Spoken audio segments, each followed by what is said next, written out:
बच्चों, एक बार फिर स्वागत है आपका ऑनलाइन क्लासेस महाकवि सूर्य स्मारक इंटर कॉलेज में। और आज हम कक्षा 9 को पुनः विज्ञान पढ़ा रहे हैं। और जो हमारा टॉपिक पिछली बार जो चल रहा था परमाणु तथा परमाणु की संरचना, उसी का पार्ट सेकेंड। चलिए और पूरे उत्साह और जोश के साथ हम अपनी क्लास स्टार्ट करते हैं।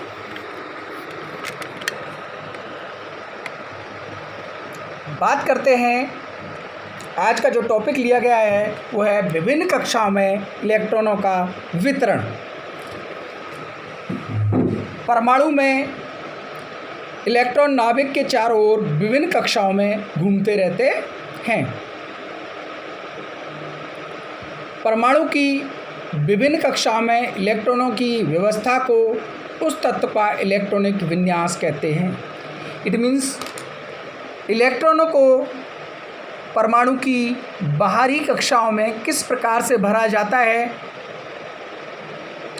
उन कक्षाओं को क्या कहते हैं, ये इस माध्यम से, इस डायग्राम से हम समझेंगे।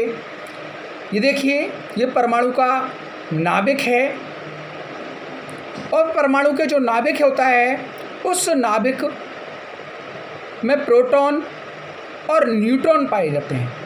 परमाणु के नाभिक में प्रोटॉन और न्यूट्रॉन पाए जाते हैं और परमाणु के नाभिक पर धनावेश होता है। और परमाणु की जो बाहरी कक्षाएं दिखाई दे रही हैं, इन कक्षाओं में इलेक्ट्रॉनों को क्रमवाइज भरा जाता है। तो इन कक्षाओं को पहली कक्षा जिसे हम K से प्रदर्शित करते हैं,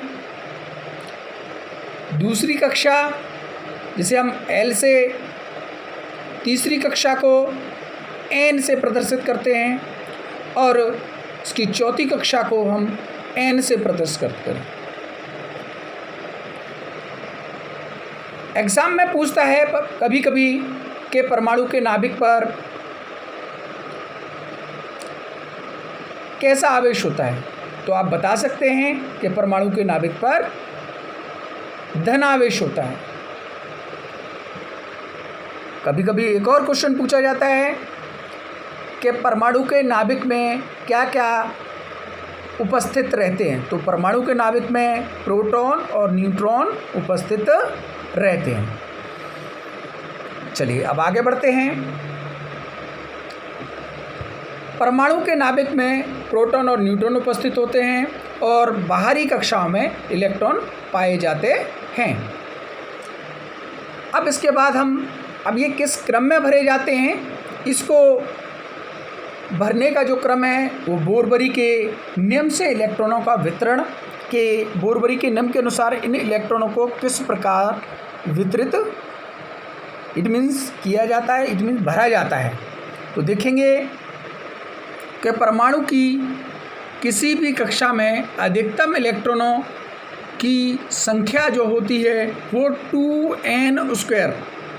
ये बहुत पूछा जाता है कि 2n² होती है। ये बहुत ज़्यादा पूछा जाता है कि परमाणु की बाहरी कक्षा में अधिकतम इलेक्ट्रॉनों की संख्या कितनी होती है, तो आप जवाब देंगे 2n², जहाँ n बराबर कक्षाएँ 1 2 3 डॉट डॉट जितनी भी कक्षाएँ होंगी। अब इस नियम से पहली कक्षा में कितने इलेक्ट्रॉन भरे जाएंगे, दूसरी में कितने, तीसरी में कितने। अब इस चीज़ को हम कुछ उदाहरण के द्वारा समझेंगे, कुछ एग्जाम्पल से समझेंगे। तो पहली कक्षा में कैसे इलेक्ट्रॉन भरे जाते हैं और उनकी संख्या कैसे निकाली जाती है। चलिए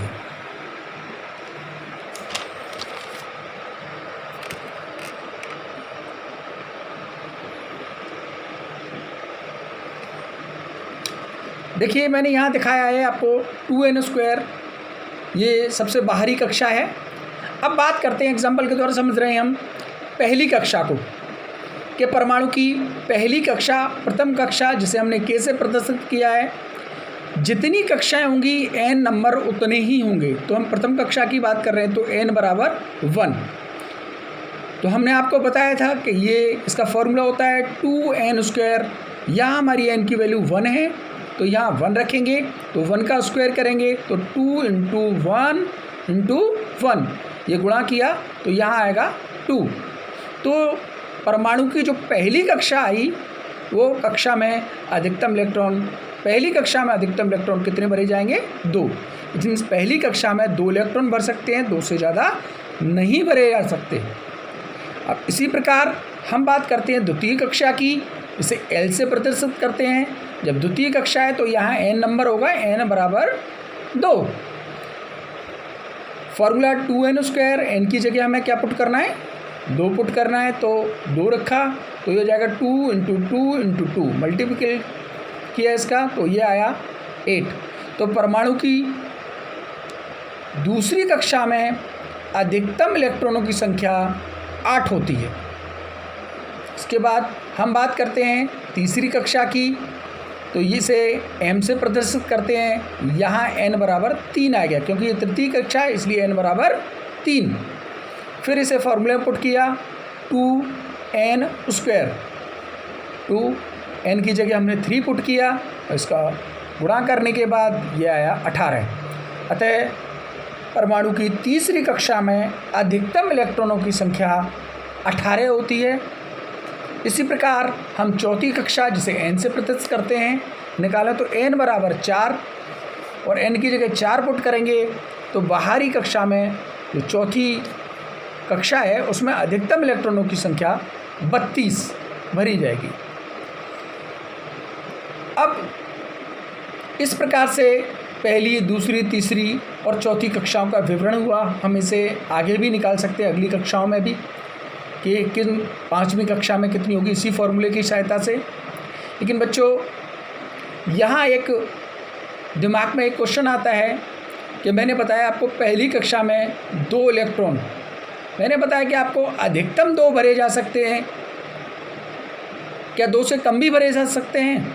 हाँ, हम पहली कक्षा में 1 भी भर सकते हैं और 2 भर सकते हैं, 2 से ज़्यादा नहीं भर सकते। इसी प्रकार दूसरी कक्षा में हम 8 से ज़्यादा नहीं भर सकते, 1 भर सकते हैं, 2, 3 कम तो भरे जा सकते हैं, लेकिन 8 से ज़्यादा नहीं भरे जा सकते। इसी प्रकार तीसरी कक्षा में हम अधिकतम 18 भर सकते हैं, 18 से कम भर सकते हैं, लेकिन 18 से ज़्यादा नहीं भर सकते। तो इसी प्रकार ये चौथी कक्षा है, 32 भर सकते हैं और 32 से ज़्यादा नहीं भर सकते, उससे कम भरे जा सकते हैं। तो इस प्रकार से ये इलेक्ट्रॉनों का वितरण है। और अगली कक्षा में हम आपको